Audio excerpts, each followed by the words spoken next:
एक जवाब मैं आपको पहले दूंगा कि 98 में मुफ्ती मोहम्मद सईद साहब 10 साल कांग्रेस का प्रेसिडेंट होने के बाद कितने एमएलए और कितने मिनिस्टर वो अपने साथ एक्स मिनिस्टर और एक्स एमएलए लेके चला गया। लेकिन आपने देखा सेम 2002 में कांग्रेस जो है 30 एमएलए के लेके आई और 10 एमएलए एसोसिएट लेके आई और 2 बार गवर्नमेंट में भी आई और चीफ मिनिस्टर भी बना। किसी के जाने से कोई अपने आप को फार्मर एमएलए बोलता हो, मैं जी तूफान हूं, मैं भी एक्स एमएलए हूं, मैं भी अभी तक कोई इलेक्शन नहीं हारा हूं, लेकिन मुझे दोबारा लोगों के पास जाके दोबारा लोगों से अपने काम गिनवाने हैं, रिक्वेस्ट करनी है। दोबारा जब मैं जीतूंगा तब मैं सिटिंग एमएलए हूं, नहीं तो मैं आम नागरिक की तरह। तो कोई एमएलए ज्वाइन करता है, कोई एक्स मिनिस्टर ज्वाइन करता है, आप जाके उनकी कॉन्स्टिट्यूंसियों की हालात पूछिए। गुलाम नबी आज़ाद साहब एक हिंदुस्तान की बड़ी पार्टी का एक बहुत बड़ा चेहरा था। अब वो समंदर छोड़ के क्या कहते हैं झील तक नदी में पहुंच गए हैं। अब आगे पता चलेगा वो 2 सीटें लेगा, 1 सीटें लेगा या कुछ भी नहीं लेगा, क्योंकि हमने जितने ज्वाइन हो रहे हैं हम उनकी पूरी कुंडली जानते हैं।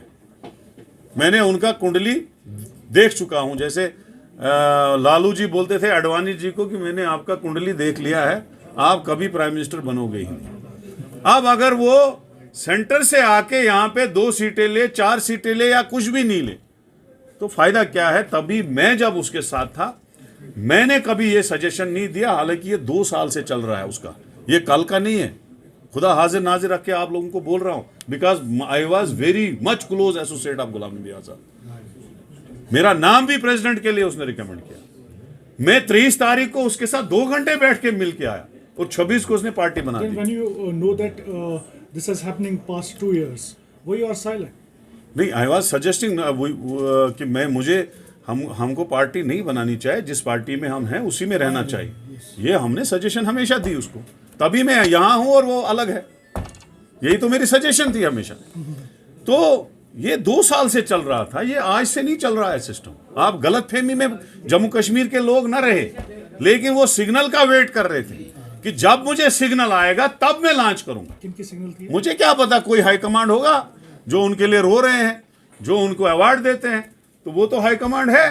कल भी तो किसी ने बोल दिया कि कहां से आका है, तो आप बताओ किसने कल किसने तकरीर की? नहीं, डायरेक्टली देखो, मेरे गुरु रहे हैं, मैं उसके साथ लॉयल रहा हूं। अब जब पार्टी का मसला आया तो मैंने पार्टी चुनी, ना कि कोई इंडिविजुअल पर्सनालिटी चुनी।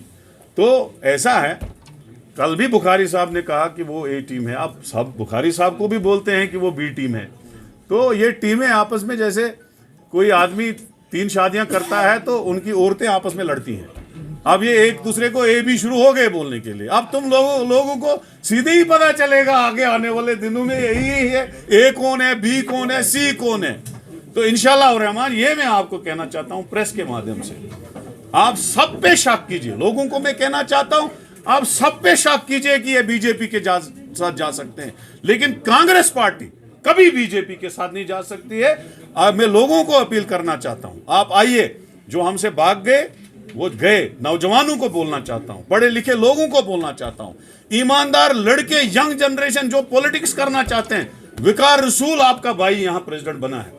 यहां हमारी कांग्रेस में सारे दरवाजे खुले हैं, कोई किसी को नहीं रोकेगा।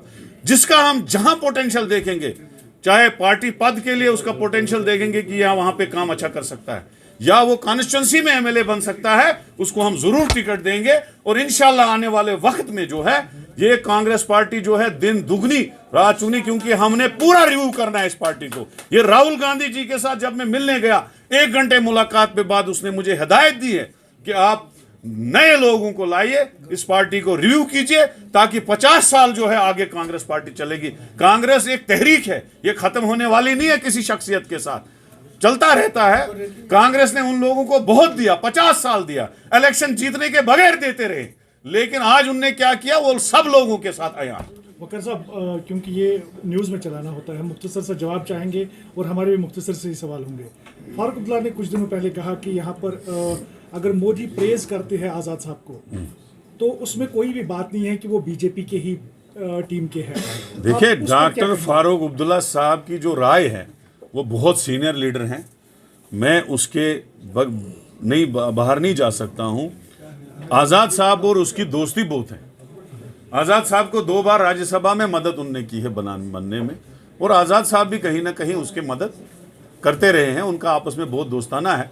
वो उससे ही पूछे, मैं उसके बारे में टिप्पणी नहीं करूँगा।